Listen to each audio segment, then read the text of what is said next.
Hey, we are live on Aspiring Businesswomen, I think. Hello to everybody who's going to join us live, hopefully. And if anybody is watching on the replay, thank you very much for spending some time with us, whether you're watching tonight or tomorrow or in the weeks to come, because I see the views build up as the time goes on. Joining me tonight is Katherine Bellchambers Wilson, otherwise known as Kitty as well. And she is a medicinal herbalist.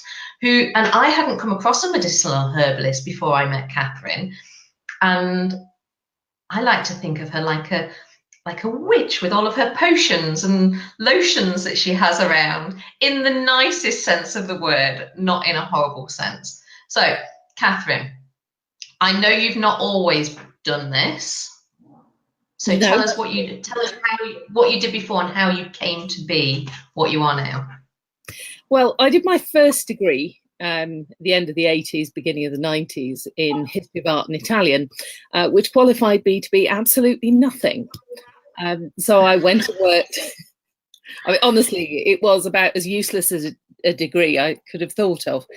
And the Italian turned out to be useful. And I worked for a while in the tourist industry. And I took groups of Americans around Europe. I have visited so many McDonald's restaurants you couldn't possibly imagine it. Oh yes, that's a whole other conversation. But and then the languages proved to be useful. I speak French as well, and I've worked in the textile industry for quite a long time, selling textiles to manufacturers, basically. So, okay, that was a complete change. Well, it was kind of, I fell into it because I had to earn some money. You know, I had children quite young. My then husband wasn't very well, and one of us had to make enough money to pay the rent. So that was me, and I ended up doing that, not because it was something that I really felt like, but because it paid the rent. And unfortunately, that marriage didn't survive. He's a lovely chap, but we just weren't destined to be partners forever. And it happens. It does. And I met Bob, and quite soon after I met Bob, a very close friend of ours was diagnosed with cancer. And I helped her to investigate ways that she could support herself through her treatment. And I'd always been interested. I'd always treated the children with herbal medicines, essential oils, where possible. And that interest just grew. And when she unfortunately died, we both looked at ourselves one morning and said, there's got to be more to life than this. He went off and trained as a hypnotherapist. And about 2 days later, I woke up and knew I was going to be a herbalist. I'm not even Incredible. sure. I'm not even sure where I heard of a herbalist, because I'd never visited one at that point. And so how many years ago was that then? So how many years was it when you began your training? 15 years ago. 15 years. And the training was 5 years. And I've been a herbalist for coming up to 10. I mean, 5 years, that's like a long time to study. Oh, it is. But you need to, it needs to be a long time. I've got a full diagnostic training. I haven't just read a few books and gone to a couple of courses. This is a full degree in the subject. So I've done anatomy, physiology, pharmacology. I know all about the drugs that doctors prescribe, clinical diagnosis, embryology, all of that. I mean, it's fascinating. And whilst you were studying, were you thinking, holy shit, there's a lot to learn here? Do you think you understood what you were taking on before you started the course? Oh, God, no. I think if I'd had the faintest idea when I started, I'd never have gone there. I mean, it was bad enough having to do, because I'd always gone down the arts route. I was going to be a fashion designer when I was 15. And I did art, and you couldn't do sciences and languages at my secondary school. So I did languages. I have an O-level in general science. And then I had to go and do it. That must come in handy, though, the Italian side with the names of all the plants that you use. Because of Yes. the Latin and things like that. When I went to university, when I first went to university, I had a really bad case of intellectual snobbery and thought it would be a really good idea if I did Latin. So I started off doing history of art and Latin, and then in the second year they closed the classics department, which is just as well because I was really, really bad at it. But I learned. But you continue languages. Yeah, I learned enough for it to get that route. The combination of Latin and French meant that Italian was easy, but it's also meant learning the medical terminology has been much, much easier. I mean, I'm a linguist, and I love language, and I love learning like the origins of words and things like that. A bit of a geek in that sense, but that's something we've got in common. So you've been a herbalist, medicinal herbalist. Is there a difference? Is there such thing as a herbalist and a medicinal herbalist? Are there two different things, or am I just confusing matters? I'm actually a medical herbalist, and yes, we use that to differentiate traditional Western herbalism from, say, Ayurveda, which is traditional Indian herbal medicine, Unani Tib, which is Tibetan, or traditional Chinese medicine, which are all traditional herbal medicine practices, but they have their roots in different places, and we think about medicine in different ways. And modern medicine actually developed out of the practice of Western herbal medicine. And the diagnostic framework, the way we think about health and illness, the way your doctor talks to you about health and illness, came from the way that Western herbalists do. So modern medicine. I mean, you can open the paper on any given day and there's something about the NHS in there, isn't there? And I was just speaking to somebody an hour ago about if only the NHS would direct people towards more people like yourselves and other therapies that are out there. What's your opinion on that? Well, actually, there are GPs and there are dentists who are doing that. I get people who come to me and say, my doctor suggested that I might, it might be worth talking to you. They can't say, well, that's fantastic. I've got a couple of dentists who send people to me for dental pain because I can sort it out quicker than they can and without antibiotics. It's very simple, actually. And do those dentists know you personally? Because not any dentist would do that, surely. No, it's dentists whose patients have had their pain sorted out when nothing else worked. And it happens often enough and they start to hear about it. Okay. And it's actually, that's fine. Nottingham Mental Health Services know who I am now because they know that I'm very responsible about how I work with people who have mental health problems.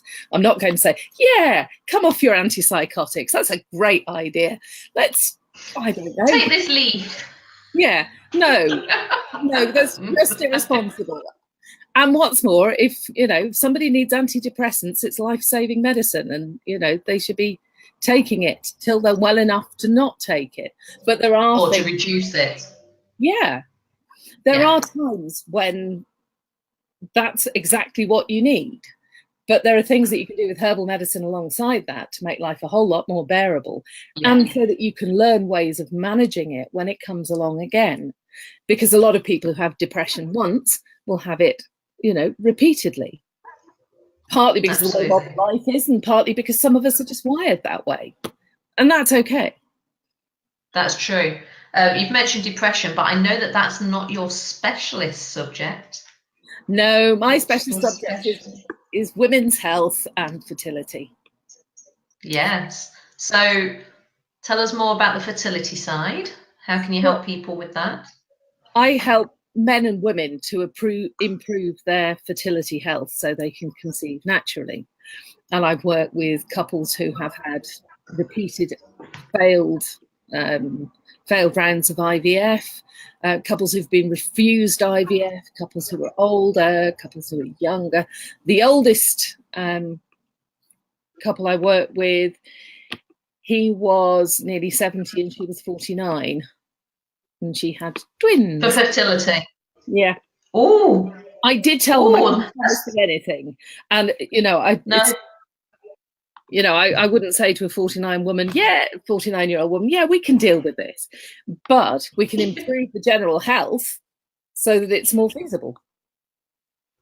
Amazing. So what kind of things would you send them away with? Would it be tablets, medicines, dietary advice? What kind of thing would they expect from you? Well, it very much depends on the person, because I work on an individual basis. So I do full medical history, and then we work from there.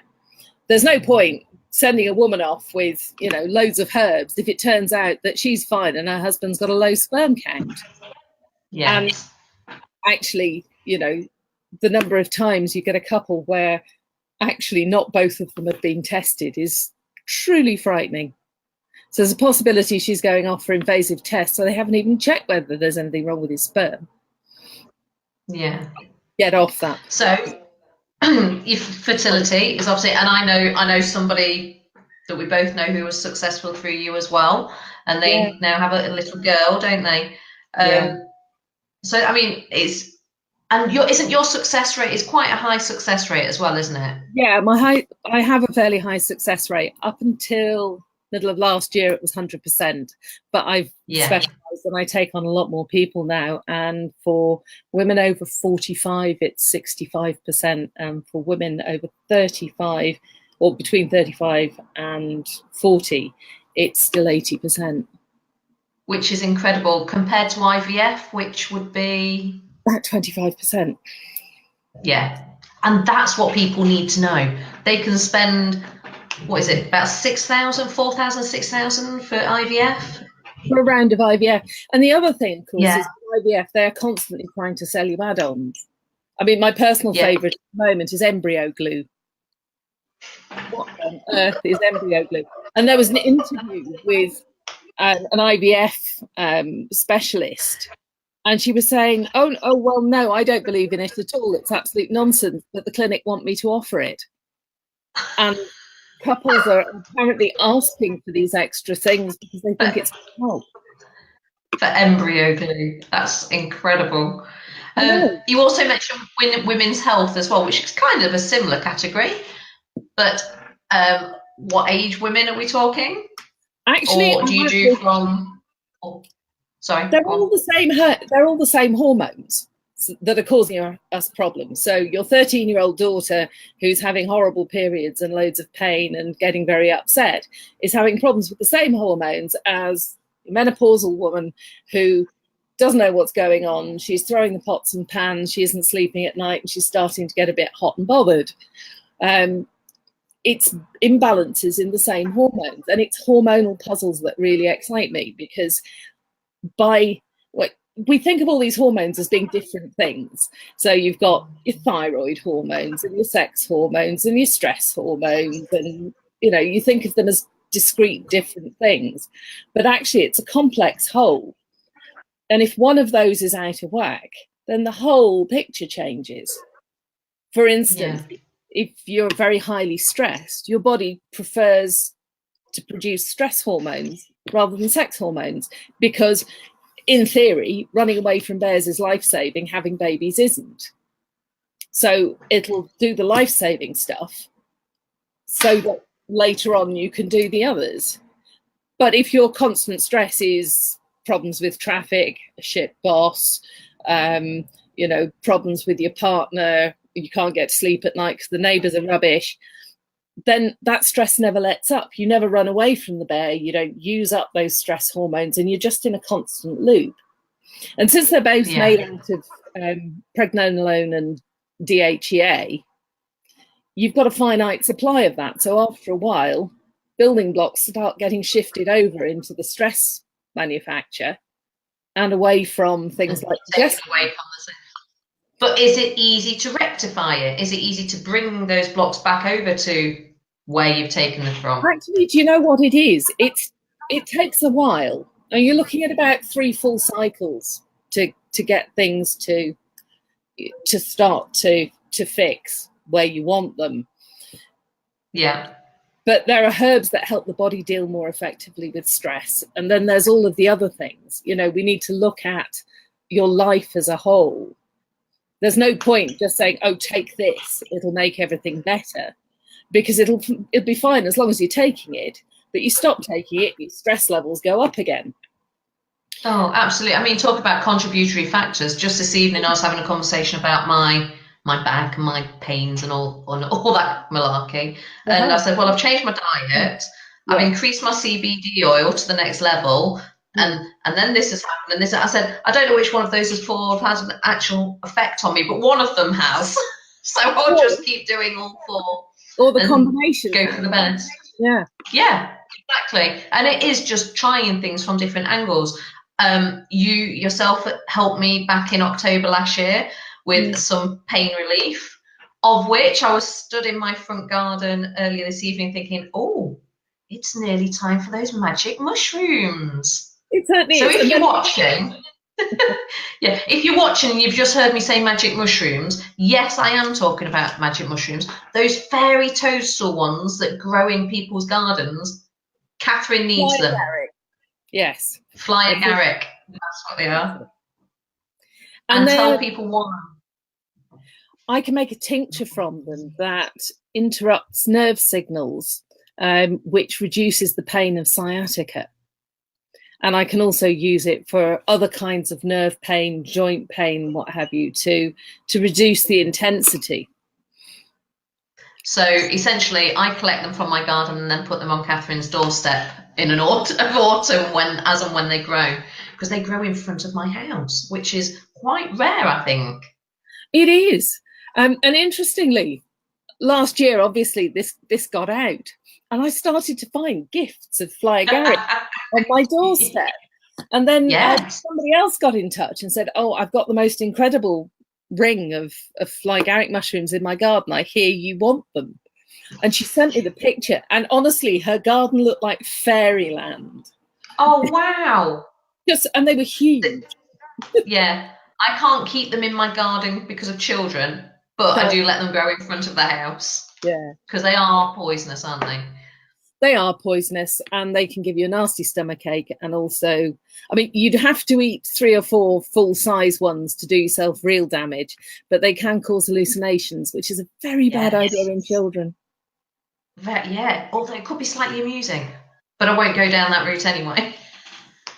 I won't give it a try. Ofsted didn't hear that. No. If people wanted to know more about what you do and learn from you, can they do that? How can they do that? Okay, the easiest way to get in touch with me is either through my Facebook page or through my website. And my website is www.nottingham-herbalist.co.uk. And will you put it in the comments afterwards? Yes, I will. And to be perfectly honest, there aren't a lot of Katherine Bellchambers out there, so I'm quite easy to Google. No. You are. And have you got any events coming up? I have. On the 20th of October, I'm going to be doing a one-day workshop for couples to find more out about optimum fertility health. And it's going to be for couples or individuals who want to know more about how to be really well and make the most of a pregnancy. So does it include how to get pregnant as well as being pregnant? We're going through, the basics of the hormones. So, I mean, most of us learn some of this at secondary school, but we're too busy tittering about it to hold it all in our brains. So when it comes to it, all those years later, quite often, the basics, obviously, but there's more that can help. Times of the month, how to track your fertility, how to not get obsessed with it as well, because frankly, a lot of couples, when they've been trying for a couple of years, the romance has gone out the window. You've almost forgotten how it was you and your partner wanted to start a family in the first place. So getting people... So if people are struggling to get pregnant or wanting to get pregnant but want to be in the fittest shape they can be, like inside, to carry the baby, how to make the pregnancy easier with use of different herbs. What about childbirth? Does it cover childbirth? I wasn't going to cover childbirth because there's nothing scarier when you're thinking about getting one in there than thinking about getting it out again afterwards. What about things to cope with motherhood afterwards. Oh, well, that has all its own joys. Sleep remedy. To be perfectly honest, the first year that your baby's there, you're too busy just enjoying it. You are. Then they need to come back to you like year 2. Yeah, absolutely. When real tiredness has kicked in. Well, that's right. But actually, if you're really fit before you get pregnant, if you're eating really well and feeling well, you're much less likely to suffer afterwards. Women who are having serious hormonal problems, and quite often women who have IVF and have struggled to get pregnant, are more likely to be exhausted and potentially suffer postnatal depression, simply because they're so exhausted once they get pregnant. And that's not the end of the story. It's only the very beginning of it. But when you've been trying for so long, you think, oh, I'm there, it's all going to be downhill from here. And quite often, if you've struggled, you're slightly older and your energy levels are maybe not as great. So it's ways of making sure that your energy levels are optimized.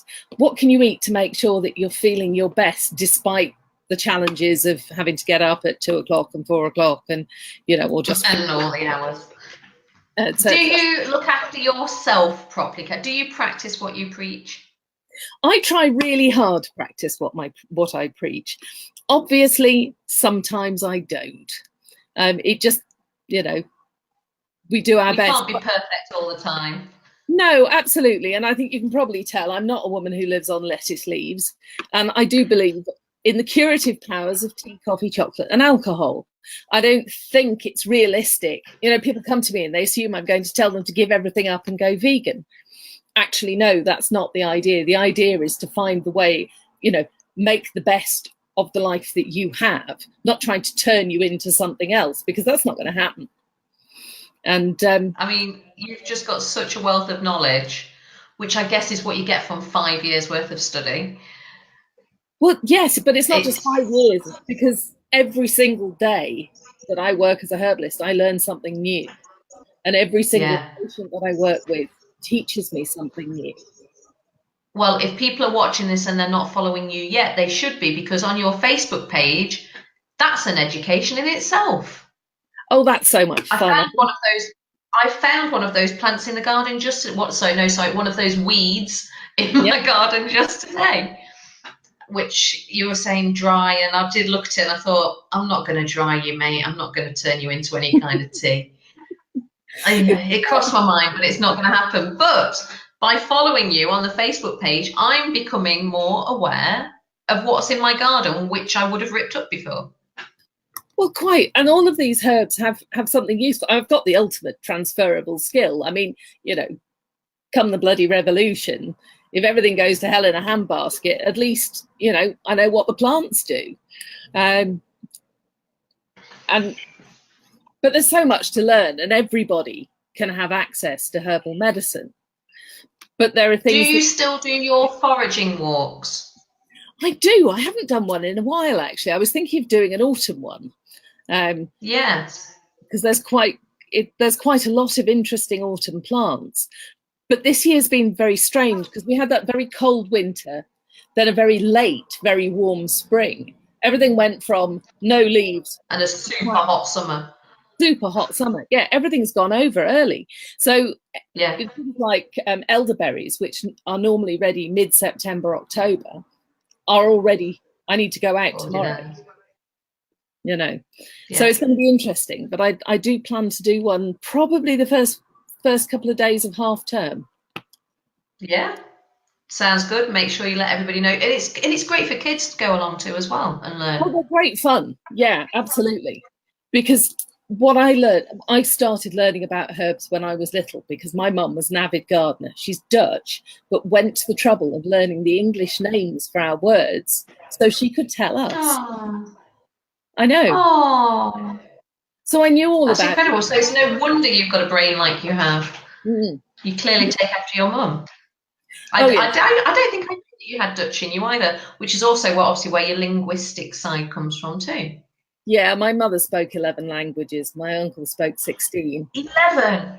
Yeah, I know. Oh my goodness. And were they one of the, totally going off topic, were they the, I've only met 2 people in my life who can be speaking to one person in English, go to the next person in French, then Italian, and just switch from one to the other. But all of my family, I mean, like this. We go and visit Dutch family. My uncle had a stroke. We went to see him in April, and I was there with one of my Canadian cousins who speaks French, and I was talking English, and they were talking in Dutch, English, and French. He had a stroke a month before that, you know, and still quite easily doing that. Incredible. Well, Katherine, it's been an absolute pleasure as always talking to you. We've gone over. Oh. So if people have watched right till the end, thank you very much. Don't forget to go and follow Katherine. She's going to put her links in the comments below. Give this a couple of seconds to finish, and we should be good to go. Thank you very much. I'm going to end it now, and we'll see you all soon. Bye. Bye.